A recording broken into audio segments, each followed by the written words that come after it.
കുന്നമംഗലത്ത് 7.15 കോടി രൂപ ചെലവിൽ നിർമ്മിക്കുന്ന മിനി സിവിൽ സ്റ്റേഷന്റെയും 1.13 കോടി രൂപ ചെലവിൽ പൂർത്തിയാക്കിയ കുന്നമംഗലം ടൗൺ സൗന്ദര്യവൽക്കരണ പ്രവൃത്തികളുടെ സമർപ്പണവും 4.9 കോടി രൂപ ചെലവിൽ നവീകരിക്കുന്ന കുന്നമംഗലം കുറ്റിക്കാട്ടൂർ MLA റോഡ് പരിഷ്കരണ പ്രവൃത്തികളുടെ ഉദ്ഘാടനവും പൊതുമരാമത്ത് വകുപ്പ് മന്ത്രി VK ഇബ്രാഹിം കുഞ്ഞ് നിർവഹിച്ചു.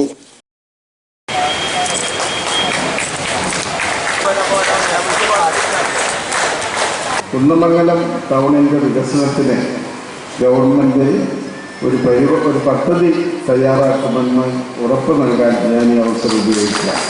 വികസനത്തിന് രാഷ്ട്രീയമില്ല എന്നൊരു നിലപാടാണ് ഐക്യജനാധിപത്യ മുന്നണി ഗവൺമെൻറ്, ശ്രീ ഉമ്മൻചാണ്ടിയുടെ നേതൃത്വത്തിലുള്ള ഗവൺമെൻറ് അനുവർത്തിച്ചു വരുന്നത്. കുന്നമംഗലം ബ്ലോക്ക് പഞ്ചായത്ത് ഓപ്പൺ സ്റ്റേജിൽ നടന്ന പരിപാടിയിൽ കുന്നമംഗലം MLA PTA റഹീം അധ്യക്ഷത വഹിച്ചു. S. Arif Khan, EK Aidru, NV Habib Rahman തുടങ്ങിയവർ റിപ്പോർട്ട് അവതരിപ്പിച്ചു. ജില്ലാ പഞ്ചായത്ത് പ്രസിഡന്റ് ബാബു പറശ്ശേരി മുഖ്യാതിഥിയായി പങ്കെടുത്തു. 577 ചതുരശ്ര മീറ്റർ വിസ്തൃതിയിൽ 5 നിലകളായാണ് മിനി സിവിൽ സ്റ്റേഷൻ പണിയുന്നത്.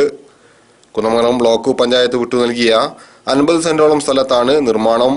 താഴെ നിലയിൽ സബ് ട്രഷറി, കൃഷിഭവൻ, ബ്ലോക്ക് പഞ്ചായത്ത് ഓഫീസ് എന്നിവയും രണ്ടാം നിലയിൽ AO office, ICDS office, deputy tahsildar office എന്നിവയും മൂന്നാം നിലയിൽ excise range office, additional taluk surveyor office, conference hall എന്നിവയും നാലാം നിലയിൽ ഭാവിയിൽ ഉണ്ടാകുന്ന ഓഫീസുകൾക്കുള്ള സ്ഥല സൗകര്യവും ഒരുക്കിയിട്ടുണ്ട്. 18 മാസത്തിനകം നിർമ്മാണം പൂർത്തിയാകും. ഇതോടനുബന്ധിച്ച് കുന്നമംഗലം ടൗൺ സൗന്ദര്യവൽക്കരണത്തിൽ പ്രമുഖ പങ്കുവഹിച്ച PK ബാപ്പു ഹാജിയെ ആദരിച്ചു. ജില്ലാ panchayat vice president Reena Mundangad, block panchayat president Ramya Haridas, grama panchayat president TK Seenath, N Manoj Kumar, TA Saleem, KP Abdurahman, KS Beena, C Muneerath, K Ajitha, Rajani Thadathal, Vinod Padanilam, MV Baiju എന്നിങ്ങനെ നിരവധി സാമൂഹ്യ രാഷ്ട്രീയ പ്രവർത്തകർ ചടങ്ങിൽ പങ്കെടുത്തു. News bureau, Kunnamangalam.